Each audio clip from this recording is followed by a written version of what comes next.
उनका कहना साफ है कि हमरा तोरा में लड़ाई हुई तो पुलिस का करे, सरकार का करी, सरकार घर घर पुलिस थोड़ी ही ना भेजी।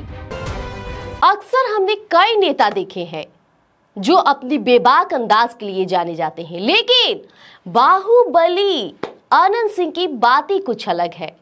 एक ऐसा बात कही है ना जिसे सुनकर आप भी थर थर कांपने लग जाएंगे। क्या बाहुबली इसीलिए बाहुबली है?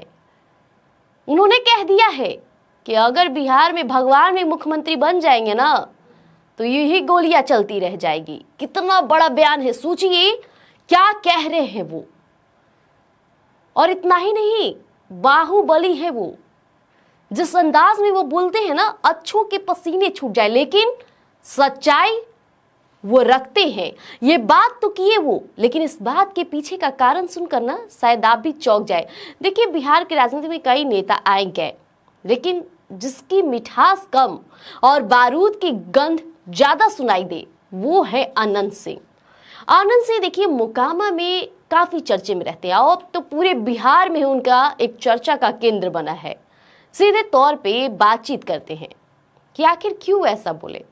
अक्सर नेता कैमरे के सामने अपनी और अपनी सरकार की छवि सुधारने की कोशिश करते हैं, तारीफों का पुल बांधते हैं, लेकिन आनंद सिंह वो तो आईना दिखाते हैं, और भले ही वो आईना डरावना क्यों ना हो। जब बिहार में बढ़ते अपराध पर उनसे सवाल किया गया तो उन्होंने जवाब क्या दिया पता है आपको? शायद सुनकर आप शॉक्ड हो जाएंगे कि ये क्या बोल रहे विधायक जी। मर्डर बिहार में रुकने वाला नहीं है। यहाँ भगवान भी मुख्यमंत्री बन जाएंगे तो मर्डर नहीं रुकेगा।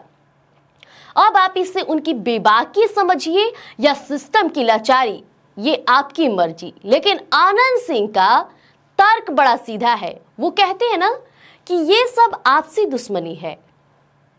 उनका कहना साफ है कि हमरा तोरा में लड़ाई हुई तो पुलिस का करे, सरकार का करी, सरकार घर घर पुलिस थोड़ी ही ना भेजी, चाहे घर घर आके थोड़ी ना बैठी कि चाय पिला दो। सुनने में ये बात कड़वी लग सकती है, लेकिन ये उस जमीनी हकीकत की तरफ इशारा करते हैं जिसे अक्सर फाइलें दबा देती है। आनंद सिंह का ये लहजा ही उनकी पहचान है। वो मोकामा के उस सुल्तान की तरह बात करते हैं ना जिसे ना सत्ता का डर है ना ही विपक्ष का संकोच। उनकी भाषा में हमरा तोरा मर्डर जैसे शब्द ना ऐसे आते हैं जैसे कोई आम बोलचाल की बात हो। लेकिन रुकिए, अब लाते हैं असली खबर। आनंद सिंह सिर्फ डराती नहीं है, वो एक बदलाव की बात भी करते हैं।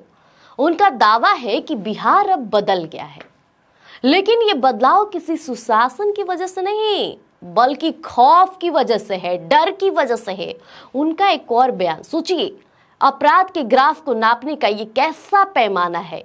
आनंद सिंह के मुताबिक पहले किडनैपिंग हफ्तों चलती थी, अब डर इतना है कि 2 घंटे में ही रिहाई हो जाती है।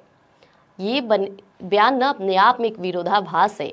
एक तरफ तो वो कहते हैं कि भगवान भी मर्डर नहीं रोक सकते, और दूसरी तरफ वो कह रहे हैं कि पुलिस के इकबाल या शायद अपने दबदबे की गवाही देते हैं कि अपराधी अब घबरा रहे हैं। आनंद सिंह की इस अकड़ को बिहार की जनता 2 नजरिया से देखती है। देखिए, सीधे तौर पे पहले नजरिया की बात की जाए, जहां वो कहते नजर आए कि बिहार में अपराध को कोई नहीं रोक सकता, और दूसरी तरफ उन्होंने जो ये बात कह दी ना कि 2 घंटे में अब किडनैप भी, अगर डकैत चोर आपको किडनैप करके ले जाएगा तो उसके पास इतना औकात नहीं है कि वो आपको कई घंटों तक रख लेगा, तुरंत छोड़ देगा 2 घंटे में। यानी ये सम्राट चौधरी का खौफ है उन चोरों के अंदर, उन डकैतों के अंदर और उन किडनैपर के अंदर। ये सम्राट चौधरी का जुनून बोल रहा है कि अपराधियों के अंदर अब खौफ आ गया है। ये पहले वाला बिहार नहीं है कि आप बेटी बच्चों को उठा कर ले जाइएगा, बेच दीजिएगा और किसी को कानो कान पता नहीं चलेगा। आनंद सिंह सब जानते हैं, इसलिए उन्हें बाहुबली कहा जाता है। लोग उन्हें तमाम चीजों से जोड़ते हैं। लोग कहते हैं जमीन हड़पे, गोलियां चलाए, मर्डर किए, लेकिन सच्चाई तो सामने ला रहे हैं। बोलने का जुनून तो रखते हैं।